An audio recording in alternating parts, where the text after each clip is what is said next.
Going to be talking about a Russian hacktivist collective called Killnet. My name is Alex Holden. I am Chief Information Security Officer with Hold Security LLC, a little bit north of Chicago in the United States. Today's topic is really discussing this group called Killnet and talk about hacktivism, how hacktivism is affecting our planet, how the things are actually changing our threat landscape. And this is also a story of a personal story, a war story. I talk a lot in different conferences, and today's topic is actually very personal because this is showing our active participation in a way that we found to take down really a herd of threat actors. Forbes Ukraine actually called this a stopping a herd type of event where we were able to derail a huge group of threat actors that nobody in the world did before. So without further ado, I want to introduce and talk to you about Killnet, who they are and what they do. In Russia, there are a number of different threat actors who actually been organizing themselves in different groups for different reasons. Russia itself is a cesspool of various bad guys who've been attacking different things for different reasons. Most of them, like we heard in the previous talk, like Conti, do ransomware and other threat components. But Killnet actually started something else. The Killnet started really as a DDoS for hire service. And that's what they called themselves, DDoS for hire Killnet, established a little bit before Russian invasion into Ukraine in November of 21. This group actually tried to make money through DDoS. And this is a common activity today and in the past where they were able to extort companies for payment of significant amounts, so usually in bitcoins, to stop a DDoS attacks. But Killnet was different because they actually like to be prompted to create some kind of movement, create fame or infamy themselves. So instead of attacking various targets on Europe or North America, they picked very interesting attacks. They picked a whole bunch of Russian government agencies to DDoS first. And you can see that the Russians were a bit lack in imagination and creating logos for their special agencies. But they attacked pretty much everything. Killnet tried to DDoS the Russian government quite heavily. In a short 3 months, from November till February, their opinion had changed completely. On the February 23rd, just before the day before of Russian invasion in Ukraine, Killnet dedicated itself to a Russian cause, and they declared themselves a politically motivated group that was aiding goals of Russian Federation. This was extremely unusual, especially given their previous targets. But explanation is pending. Killnet in 2022 did something that nobody done before in the past. They decided to get a different name of hacktivism, specifically for purpose of uniting people together. The interesting thing about Killnet, it was not built only by threat actors, common hackers, but it was mostly comprising of IT professionals.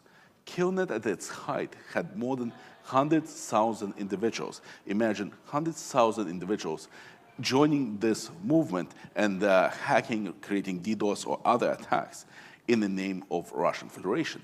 This had been never done before, and I don't think will be repeated since for quite a while. How Killnet differs? Well, very simple. In the beginning of war with Ukraine, there have been a lot of Russian IT professionals who enjoyed very profitable work with foreign companies. They work remotely for European and US companies, making quite a bit of money. With the beginning of the war, most companies in the United States and Europe broke their ties with Russian-based employees, and quite a few of Russian IT personnel became unemployed. They were very unhappy, very bitter that their many years of employment, very good salaries, because Russia is not a very wealthy nation, doesn't pay their citizens very well. So they were collecting money from Europe, United States, and other well-off nations. So these individuals lost their livelihoods, and they were ready to retaliate. That these individuals joined the ranks of Killnet, not to hack for money, but they were trying to retaliate against their previous employers. They were against foreign countries that were really pointing and saying, hey, we no longer want you. Imagine that a developer joining a hacker organization. Developer, maybe not a hacker, but they know really the application stack. They know how to build an attack that would take down your application. Maybe in the DDoS situation, they would comprise an expensive request that results in a SQL query that would tie up your SQL server for quite a while. And then doing multiple of these queries would get your website stopped to respond. Imagine a network engineer who does not know about much hacking, but knows hell of a lot about BGP and other network protocols. And they start messing around with those. Think about the number of individuals who lost their employment, but retain knowledge and connections within an organization. Sometimes these will be system credentials. Sometimes it will be just not fully decommissioned accounts. And all these individuals join the fray. Don't forget the individuals who wrote software and put it on GitHub and others and had their libraries that were used across the entire world by many commercial applications. And they retain control of those libraries. They start making malicious changes in these libraries to trigger certain events. This is the majority of population of Killnet, this franchise angry Russian IT personnel who joined this movement in order to get some kind of payback. There were others, a lot of threat actors also really joined this movement to get back at their enemies, but also to get tactical advantage or really get ideas of what they can do. Other threat actors that were trying to learn the trade actually also joined the movement, and they were really building up their knowledge base. Killnet created the base for other types of attacks. When the war in the Middle East between Israel and Hamas started, the information and know-how gathered by Killnet was very quickly weaponized by threat actors and hacktivists on that front. Even last year, when there was an incident between Canada and India, the Indian hackers went directly to Killnet capabilities and weaponized themselves within a single day, within 24 hours, learning from this type of approach. As an anecdotal thing, somebody in the Killnet Telegram channel wrote that even this person's grandma joined Killnet.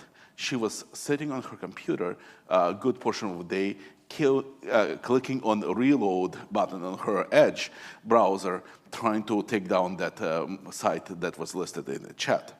But for the most part, this created a movement that you've never seen before. And the movement was actually powerful enough to be noticed and brought into attention on government levels, on press levels, and impacting pretty much everything that we know. The first target for Killnet was known as the Anonymous Collective. The first DDoS attack was against anonymous group. And they were successful knocking down that group website offline for a while. And they claimed a very quick victory and moved along. Then they started attacking Ukrainian assets. The war between Russia and Ukraine was at its highest intensity. And KillNet was contributing, saying, hey, Ukraine's end is near. In April and May, KillNet got support from Russian government, where the members of Russian Duma, equivalent of Congress, equivalent in Russia, they were openly calling for cyber army that would be attacking assets in Europe and the United States on behalf of Russia, because Russia is being wronged by these countries. The high or low light of KillNet came on in January 27th of 2023 in this particular post. On the left, it's in Russian, the original translation is on the right. This is a call from the leader of KillNet, a guy named Killmilk, who actually wrote and called for cyber attacks against European and US hospitals, being angry about Russian military personnel not getting proper health care by Russia. He actually wrote this short manifesto with a very interesting tagline on the bottom, calling for attacks against hospitals, cyber attacks against hospitals. He wrote on the bottom, kill them first. If this is not repugnant by a group of cyber threat actors, I don't know what is, attacking hospitals and trying to knock them offline. The DDoS attacks were not very successful. One of the DDoS attacks was going against a gift shop within one of our customers' infrastructures. I've been to that gift shop. It has a separate internet connection. I'm not sure where they have internet connection. Worst case scenario, somebody could not buy balloons or teddy bear for their loved ones in the hospital. But that's, a comical situation.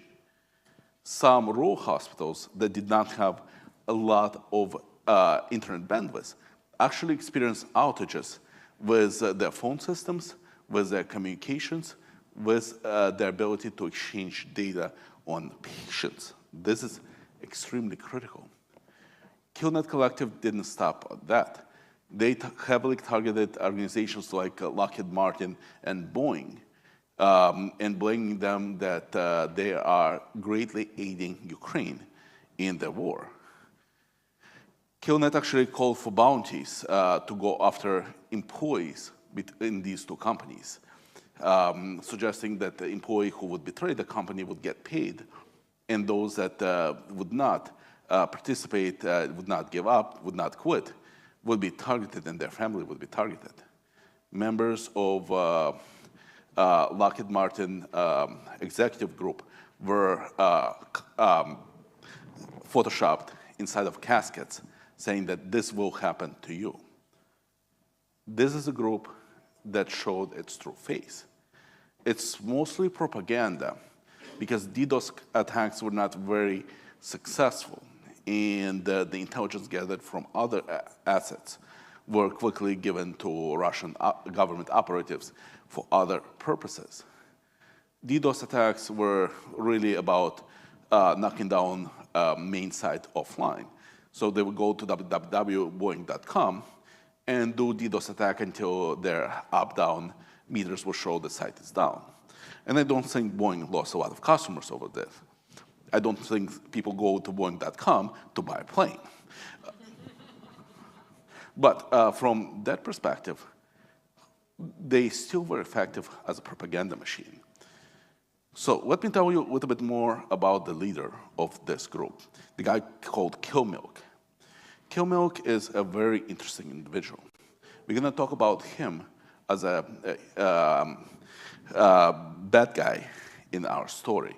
His real name is Nikolai Serafimov, and he is a little bit than 31 years old right now. He was under 30 when he became head of KillNet. A little bit about him personally. He is a husband and a musician, and he portrayed himself as a Russian patriot. These are pictures from his social media showing that he is willing and able to take arms for his country. But this is a mandatory military service that he had to undergo when he was much younger, a decade ago. The real Kill Milk looks completely different. This person is fascist and racist. I'm obviously not using the visual proofs to do so, but believe his social media is full of these calls. But he's also a disfranchised young man. He, in his social media, for over the past decade, been making statements along the line saying that everybody who betrayed, didn't support me in the past would pay heavily. He would be looking for revenge. He would be looking for retribution of anybody who wronged him in the past. The real Kill Milk is actually a lowlife that is drowning in the world of drugs. Even in 2023, in one of those social media surveys, like 30 questions about myself, he's being asked what kind of surprises you like. And he's like, well, I like drugs, illegal drugs. What drives your mood? Well, his mood is being driven by amount of drugs in his system at the time. His world of drugs actually got him into much trouble. He was, in 2017, arrested, and he was convicted on Article 228.1, Part 5 of Russian Criminal Code. The reason for me listing this is that this particular charge carries an 8-year sentence, prison sentence. It's a mandatory sentence, and the judge, in the best way possible, can reduce this sentence only to its half, no less, never less than that. We actually see in the court documents that Kill Milk, Serafimov, was actually fully cooperative with the Russian government. He gave up much of his resources and contacts, but he did not really do anything else. Yet, after his conviction in 2017, we already see that he is out of prison in 2018. He's taking out loans. He is talking to people outside of the gulag where he was serving his sentence. He was living a normal life. What can happen in a Russian penal system that would break its very stringent laws? And the only answer is that Serafimov's interaction with the Russian government was actually went so far that he was made a Russian agent. Whether it's FSB or another organization that put him under their control, we don't know.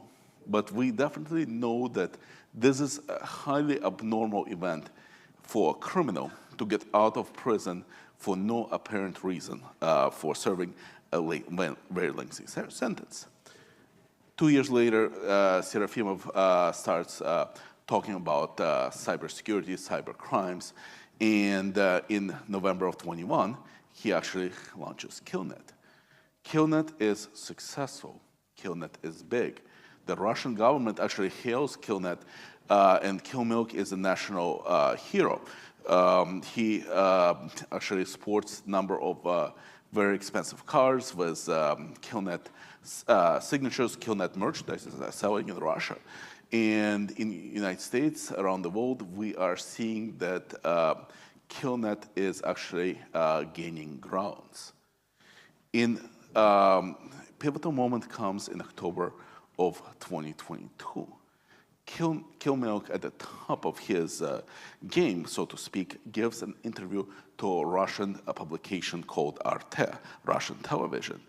In this particular article, he is talking about him coming to this infamy, the goals of Killnet and what they're trying to do next. One of the questions that he being asked was about the foreign support that he may be getting. And there he mentions that all success that Killnet is enjoying is because of the group called Solaris. And Solaris is a drug cartel. It's illegal drug trade within Russia done online. So here's my thought process when I read this article. I know Solaris.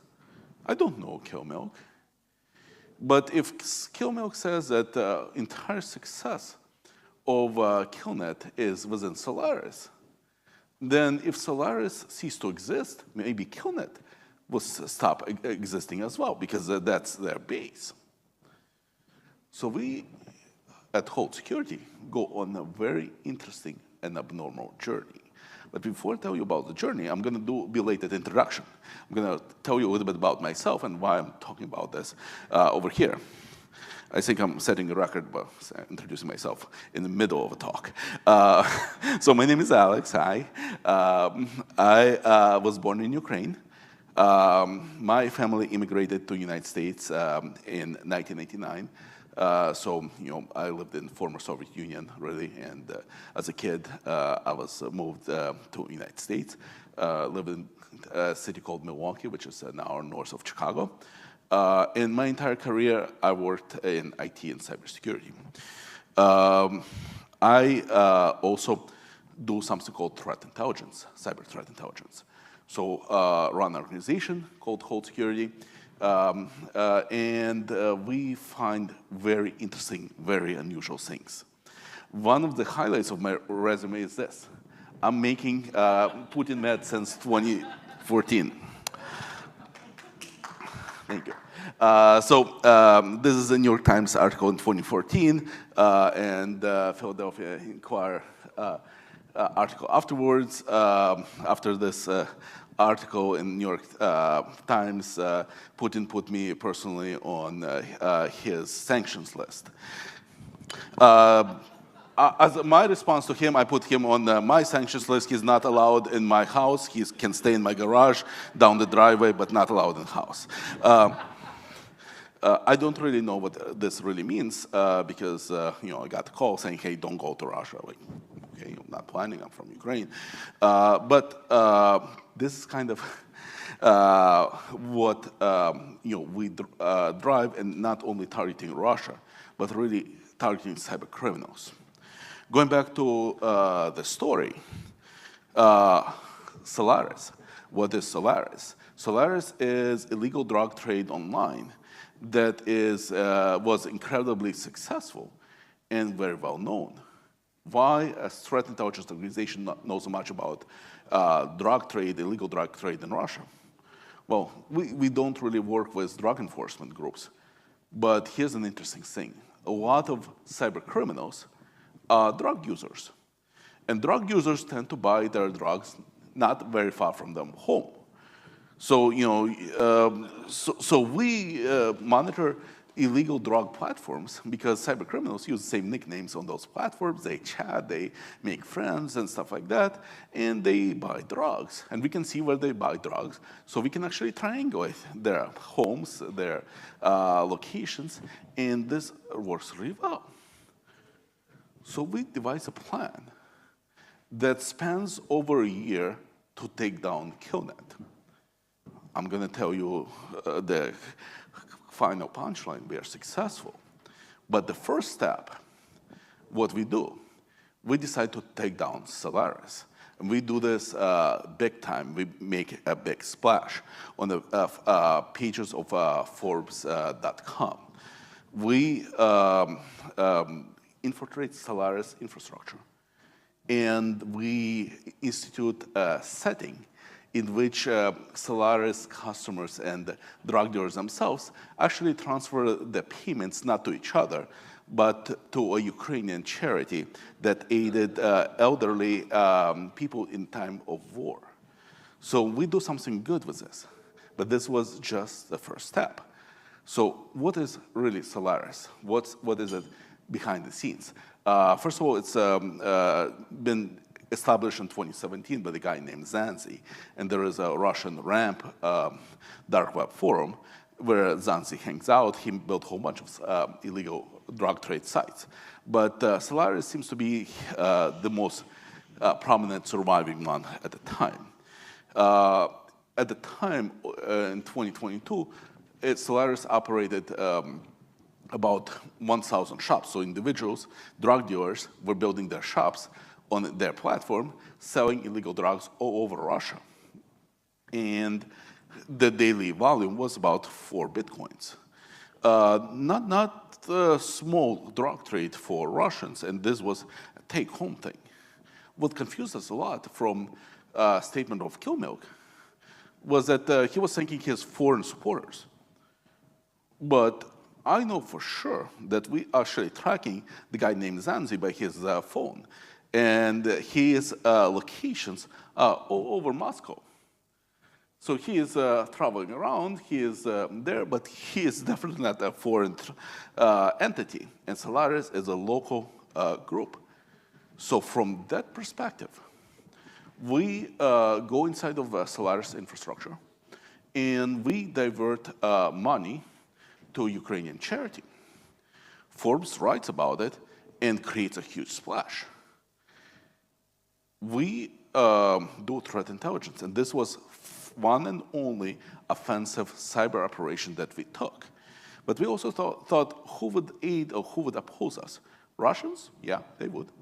But not many law enforcement agencies would actually care about Russian drug trade, besides Russian law enforcement agencies that probably on a take from these drug trades overall.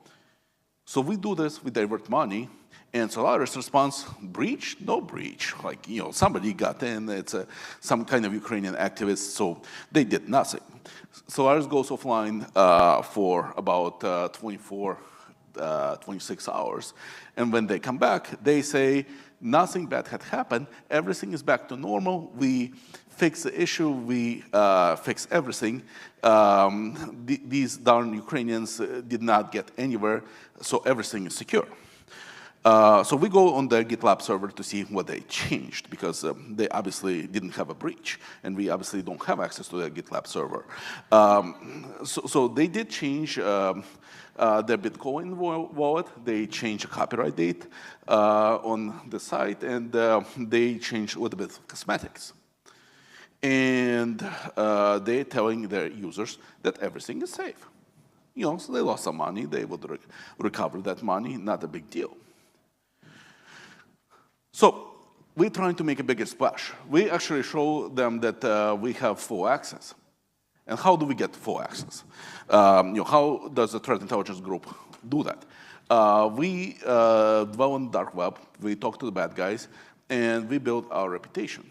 So at some point, way before this, Solaris administrators reach out to our alter egos and say, hey guys, we are having problems with some PHP code, can you take a look? So we say, well, why not? We'll take a look. So now they had 2 problems. The PHP code still didn't work, but now they also had a backdoor in the system. They invited us in. It's a vampire rules. They said, take a look. We looked. We tried to make a change. It kind of resulted in backdoor. But from there, these guys love using SSH authentication files. So the entire infrastructure through SSH pre-auth, easy. Ansible, also a fun way to get in. So we mapped the entire infrastructure, which included not only components of their shops, but also their chat rooms, their inventory, everything else. And 2 weeks after the Forbes article, we actually published an article on our site, fully exposing Solaris. This is stage 2 of our plan. We don't know if it's going to work or not, but we actually publishing source code. We are publishing GitLab components. We are publishing data that we took from the Russian illegal marketplace. And we are publishing all of this in hopes that somebody is paying attention. But before somebody pays attention, we actually have to weather a storm. Messing with drug lords is not fun, believe me. First of all, Kill Milk takes a personal offense to me. He writes to me personally. He posts publicly on his channel insults and stuff like that. Says a whole bunch of racist things toward Ukraine. But these are cyber threats. Doxing, unpleasant. Nothing greatly interesting, I thought. My wife also thought nothing interesting, nothing that she didn't know. Obviously targeting, swatting attempts, which thankfully our local police had prevented a number of times. So these things, not great opportunities. And as a researcher, I can tell you that cybersecurity research comes with a great amount of threats and potential targeting and potential harm. But while we're weathering everything, there is a complete unraveling of Killnet. Guess what? Russian government noticed. Russian government saw something happening in their criminal undergrounds. And they noticed that the group that they were giving money, the Killnet group that they supported financially, was actually taking the money and using that money to aid illegal drug trade. And the Russian government is very upset about criminal activities that they don't control. So over the course of 2022, going into 2023, we are seeing Killnet unraveling itself. First, Kill Milk is posting altruism is over. Killnet is now a for-profit hacktivist organization that will be taking pro-Russian stance if you pay them. Having an army of 100,000 people, it's really fun to monetize this thing. So who's getting paid? 100,000 people, how much you need to get paid to pay 100,000 people? If you're going to pay only the leaders, people not very happy. So then he does this thing, disbanding the group. So Kill Milk says, for now, everybody's fired. I'm alone. I'm going to take the group back. So probably the largest layoff in history. Grandma should be upset. Clicking. Then he even gives control over to another hacker called BSides. And all of a sudden, the other threat researchers and even his followers saying, hey, did you used to call yourself BSides on other places? Is it really you give control of Killnet to yourself? He's like, oh, never mind. This didn't work. October 3rd of 2023, in very unusual movement, Kill Milk actually in his public channel calls for peace. And I had to read this post in Russian maybe 10 times to say, well, what do you mean? Killnet is working for peace. They asking to follow the Red Cross rules. They trying to ask the entire collective not to attack civilian targets. Well, they were attacking civilian targets all along. Don't harm any civilians and stuff like that. October 6th of 2023, many people would like to go back to that day. Because the next day, there is an attack against Israel, terrorist action by Hamas.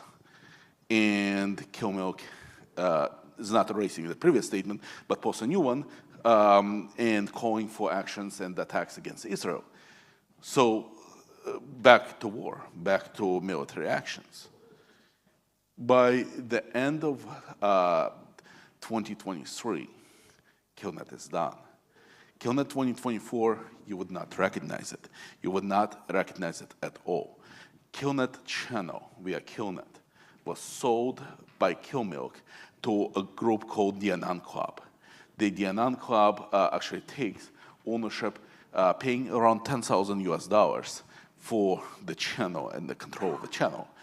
But the channel membership shrunk from 100,000 plus people to about 3,000 to 5,000. You would not believe what Killnet channel is doing right now under the Anand Club. It's actually fighting Russian illegal drug trade. I'm not making this thing up. I'm like, I was reading it like, that's cool. I started the war against drugs in Russia. But seriously, they actually been doxing illegal drug traders and getting into fights with Russian illegal drug trade. But this is for a different reason. They're trying to restore Russian government funding for Killnet. That's the only reason that they're actually picking that fight. Killmilk changed his colors completely. And Killmilk lost control, he lost respect of Russians. A Russian newspaper, Gazeta.ru, which is Russian government-controlled media, actually doxes Killmilk. They call him at home, they try to identify him, and after much denial, he is like, oh, well, it's not me, it's me, it's not me, it's me.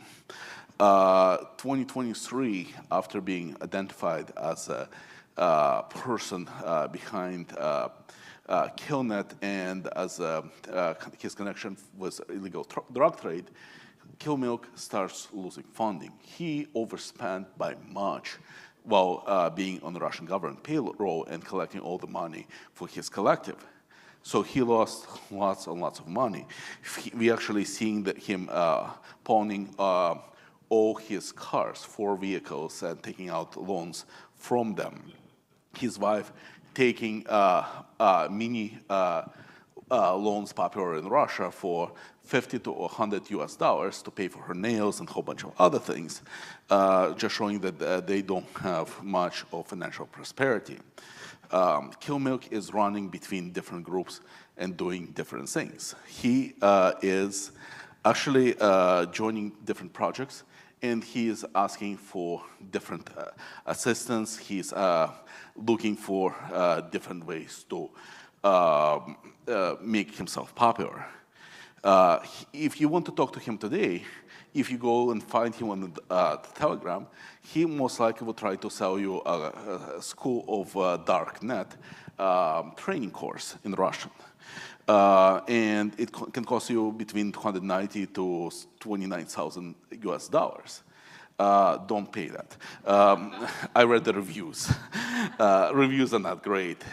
First of all, from easy to read course, he is, once you pay him, he won't talk much to you, but he will send you a couple links he gets from the internet and ask you to read it and send him more money. So it's a scam, but that's his main offering. And he also gets into flame wars with a whole bunch of different people. He fights with bloggers, he fights with other people, and quite recently he even created a big fake news story where a drone flew into his house and killed him. And that was in the morning. Russian media picked it up. In the evening, he posted, I'm okay. There was no drone attack. I don't get the guy. The only interesting thing that, positive thing maybe that's happening in his life, he is actually went back to his music roots. He released several singles, mostly his political songs against various world leaders. He's okay with his voice. Content, not particularly approve. But on a serious note, Killnet is actually got a grim legacy. It created a wave of hacktivism. It normalized hacktivism. Think about 3 years ago, in 2021 or before that. Imagine a group of individuals from a single country attacking another country. This would be an international scandal. This would lead to sanctions. This would lead to calls for extradition. This would lead to various political or legal moves. Today, hacktivism is normal, and KillMilk and KillNet are responsible for legitimizing this. Today's cyber warfare, what's happening in the Middle East, what's happening around the world, where it's okay for a threat actor in one country to attack another nation in the name of their agenda, this is not really being cared as anything malicious. KillMilk had not gotten any sanctions, any legal moves by any government, even though his group attacked viciously various assets around the world. This is what KillNet legacy is. It also showed that hacktivism is not only on the dark web. Individuals within KillNet did not hide their names, did not hide their identities, did not stay behind the onion links or Proton Mail accounts. They were driven by their society. And they were heroes, celebrated heroes in their society. We also learned that breaches versus propaganda, two different things. KillNet breached very few things. In fact, almost everything that they were successful in infiltrating went to Russian APTs, went to Russian government for further exploitation. They were not known for breaching almost anything. They would post different breaches, try to broker things, hype things up, but they were not really known for technical prowess. However, they are a propaganda machine. And in 2024, I can tell you that propaganda is as hurtful as breaches. Certain statements, misstatements, or threats being taken much more seriously than any components that we can find through a SQL injection, stolen credentials, or anything else. But today's story is different. It's positive. We are here on a small island, and it's small compared to many other great nations. My company is also a small company that went after a giant. How do you decimate 100,000 person strong herd? But finding Achilles' heel is about being small but mighty. Its ability of finding a weakness that an enemy has, exploiting this weakness within a reason and within common sense, and actually bring that huge group to a screeching halt, turning it against itself, making it lose its handlers, and making a slight difference in this overall game. I'm not delusional. KillNet is not dead. The powerful threat actors who made it possible still running DDoS attacks, still exploiting things. But the time of groups like this being built is over. It's APT groups that are still prospering, but hacktivism in Russia have taken a huge blow, which is not likely to recover anytime soon. So this is a story of KillNet and taking down KillNet in a very unusual way. And I think I have a couple minutes for questions. Yes, 5 minutes for questions. Who has questions after this amazing presentation? None of us want to join Alex on Putin's list, really? Alex, I think I owe you a shot for that one. That's an amazing story. Okay, we do have a question. Don't be shy, folks. We're here to ask questions. Hey, Alex. Whenever you compromised their infrastructure, were you able to detect what specific hosting they were leveraging? Like, were they using cloud services? So this was bulletproof hosting and called the CEO hosting. I don't remember where it was particularly based, but it was impossible to get legal actions to get inside. What followed was really upset Solaris members reaching out to hosting solutions, say, hey, what's going on? What had happened? How do you guys let this to be compromised? And the hoster just shut down their servers. So, it's their response was very swift, but the hoster was not at fault. Solaris staff themselves, were really negligent in building this interconnected web. We had over 40 servers mapped out within the infrastructure, and it's not small infrastructure. The technical components of the marketplace were really ingenious because they created their own microeconomy based on bitcoins, but they were collecting money in a single place using the virtualized tokens inside, and the payments were reconciled at the end of the day. So this reconciliation gave us a way to get them to change, because they were rotating the wallets all the time. So we put our wallets in the rotation, and they start depositing money into a charity.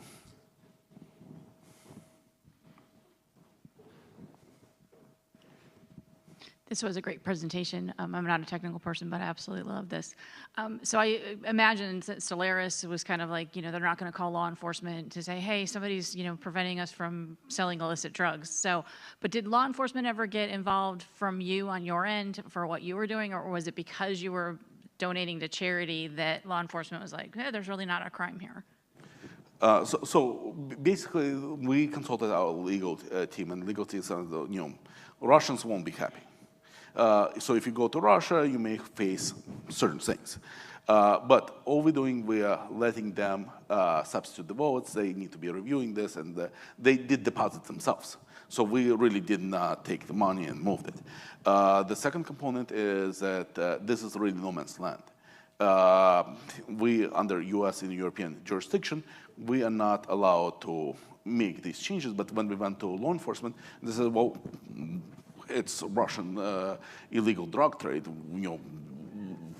Who's going to go after you on a legal court? So that was the basis, and it's defendable. This is again a difficult component because this is a warfare. Everything was carried out by our Ukrainian team, just for more satisfaction. And I can tell you that at the end of the day, we did not target for charity anything but specific help to elderly in time of war, especially as the winter was coming, they had challenges. So I think that this was great humanitarian help rather than anything else. And if drug lords lost some money, I'm not even sorry. Any last questions before we break?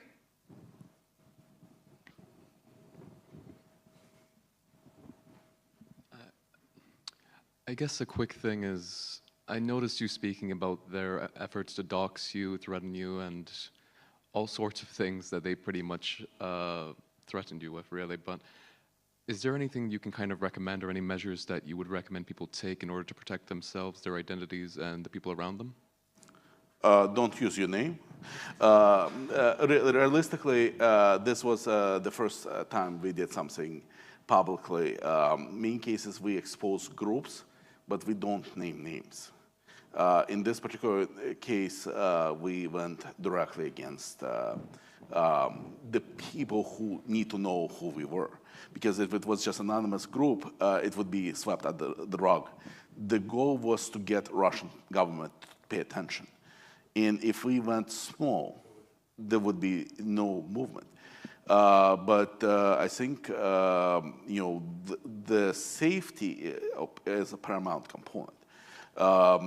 We have credit protection, other components built. We also made sure that my name is the only one that's playing out in the public. The rest of it is our Ukrainian team, a group of about 9 people who went through, as a subset of our group.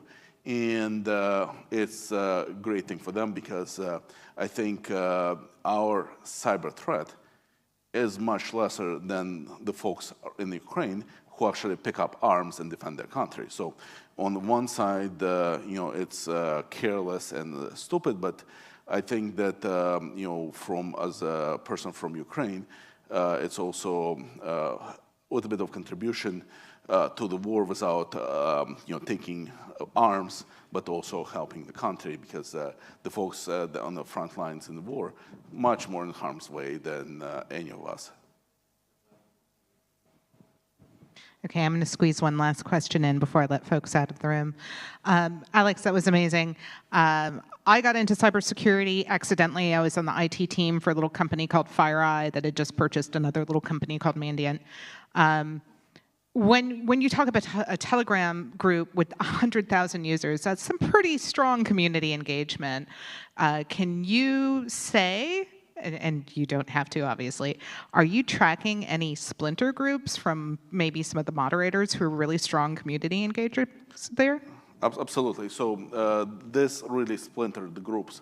The group that went away are the hacktivists who were, occasional members. But now there are more than 100 groups in Russia alone that are operating under same MO, but they are professionals. And in numbers, they're lesser, significantly lesser. Some groups are from 2-3 people to 12. But they're much more focused and, I would argue, much more harmful. But as propaganda machine, Killnet was one of the most powerful one, and that's the difference. But we're definitely tracking not only on Telegram, but on other components, other channels where these bad guys are operating, and the disinformation campaigns that they're running and attack campaigns are unfortunately still unprecedented because they are breaking all kinds of international laws and engaging in cyber warfare quite openly. Thank you so much. All right, big round of applause.